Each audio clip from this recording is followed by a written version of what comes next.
There's a very formulaic structure to go viral online. There's a very formulaic structure to go viral on TikTok. Um, and I think a lot of people have misconceptions on TikTok numbers too, because everyone assumes it's like the dances and all that shit. No, it's the random fucking video of like praying mantises fighting each other to the death that have a song in the background that have the most effect Oh, on. That's the key oh, for here. real? Yeah, everyone's so fucking heavily focused on these little dances and shit like that. Well, that's a fucking smoke and mirrors, because the way those numbers really get popped up is like with like a UFC fighter posting a knockout video with your song in the background. You want to get some plays? Go find Mm, random TikTok accounts that have millions and millions of plays but don't really have any meaning but a funny video. Message that fucking person. Offer him free music to put up there, or whatever the case may be. And then your fucking numbers are about to explode on TikTok. And like these labels, they're looking at that more than anything else. So when they get that batched out file of the top 10, 15 songs that are trending on TikTok, oh, you're getting targeted at that point. so hit up. Um, un- Understand metrics, Yeah. understand marketing. Go to forums like Black Cat World, in, inundate and completely immerse yourself in internet marketing concepts. Treat your music as a product and an offer that you can put out there on a consistent basis. Use programmatic marketing and display advertising, video ads. One of the ways that I got really big at first with the EDM stuff was I literally made a video of just clips of like fucking these raves I was playing, and then I targeted all my competition in the genre, in the trap style genre, on YouTube. So any video that you're watching on YouTube of somebody that made similar music to me, in the beginning of it, you would get my ad on YouTube with 30 seconds you're forced to listen to of my song. A lot of times, what would happen is that people wouldn't even realize they were listening to another song and would just let the song continue to play to the end, and Mm, completely not understanding that they did not get the song they asked for. You know what I mean? So, okay, like, okay. there's a lot of ways to do this. You know what I mean? Like, if anybody has further questions on shit like that, like So, maybe so you put a different name on the song? Oh, no. You like, if you're doing YouTube video ads, yeah. you target specific videos, right? So like let's say I'm a hip hop act and I'm gonna target all of like Drake the Ruler's videos on YouTube. Now I can put a 30-second video ad in front of that shit, and everyone that's going to these things is looking for the Drake Yo thing, right? But what if the artist Mm, is similar to Drake Yo and is gonna appeal to that demographic? mm-hmm. That's kind of an easy way to start targeting shit like that, bro. Is by finding Right. people that you look for fan bases that you want attached to yours, and start learning how to get your music and imagery in front of those people. I think people really need to start being more in tune with marketing if they want to be artists. You don't get to just be a musician anymore. It doesn't work that way. You have to be a marketer first and foremost. You have to be a sharp negotiator, and you have to be a fucking tech wizard at this point to really. I can look at you in the eye and say, "Yeah, you're gonna make it." And if you don't understand those concepts and you have no desire to, good luck, because even if you do make it, you're gonna end up with some deal that you don't know how to manipulate. When record labels offer you $100,000 budget for your videos and like say $100,000 of studio time, yeah, you could go spend that money on that. But why don't you just set up a home studio with a fraction of that money, invoice yourself to the labels, collect that money? Um, have videos. Let's say you got $50,000 budget, film that shit on your iPhone and do it for fucking free, and put that $50,000 in your pocket. A lot of people don't understand how to do that. A lot of recording studios are very good at helping people do that, where they have budgets with these majors and they'll like triple charge what it is, and then they'll split that extra money with the artist.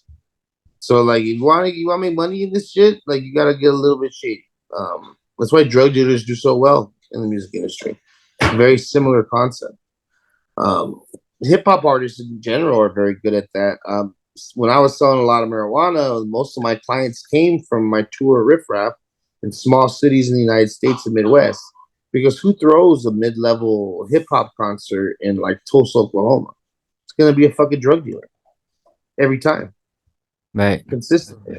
When I went to Australia on a 16 city tour, I swear to God to you, every single promoter Every single promoter was trying to get me to ship them cocaine to Australia.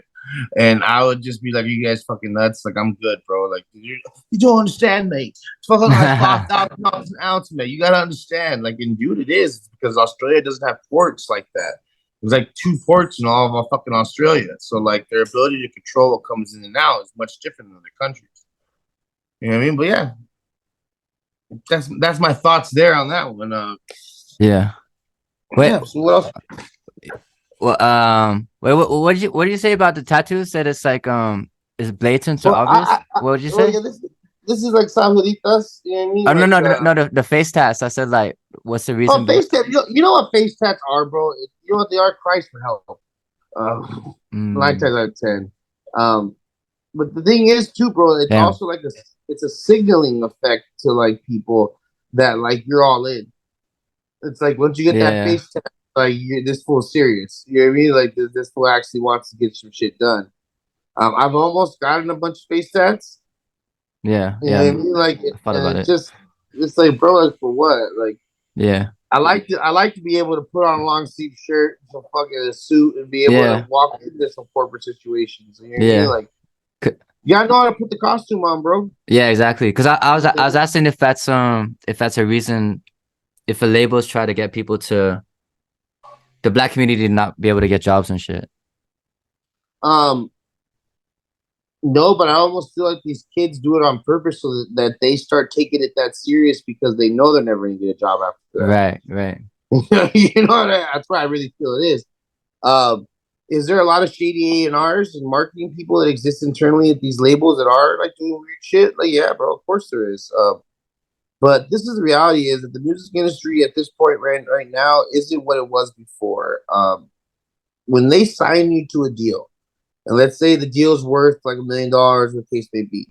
It used to be where the label was put up that money. But now, like Merrill Lynch and a bunch of other investment companies have internal offices at all major labels. Your record deal is a loan.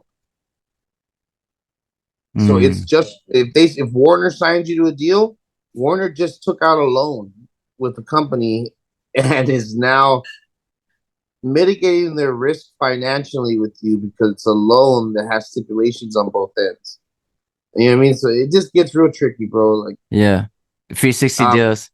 Lil Yachty. Bro, they don't even want these. A lot of people they don't even want your 360 deals anymore because these dudes got so used to taking cash. Let's take actually on 360, right? But every city you go to and you play, you're playing these after parties and the concerts, and you're just taking cash. How does a label get your money at that point? Right. And and that's kind of why we are in the 90-10 deal era of this shit. You know what I mean? Like it's wild. Most people are on 90-10 deals. It's crazy. What do you think about Tupac? Was he a CIA agent? Did he really die? What do you think about that? That motherfucker's dead as fuck, dog. Got smoked. That's what happens. Fuck around and beat somebody up in front of a fucking casino. And they're known gang members. You think they're just gonna sit there and allow that to happen? No, bro. You're gonna get fucking shot. It is what it is. People get back, bro. Like, you know what I mean? Like, you hit somebody, you do something, like, yeah, it's gonna happen right back to you. That's why I always have kind of problem when people like try to glorify or get all sad about certain like artists. Like, bro, people have bodies, dude. Yeah. Like, what are you talking about? Like that dude killed people. You think that was gonna come back to him? This world is very fair in reality, bro. Fuck around, you're gonna find out. It's like when people try to say that like foreign countries are dangerous. Let's say like Tijuana or things in like Southeast Asia. It's like, bro, you know when it's dangerous? When you're looking for cocaine and hookers in bad places. Oh man, tell me about it.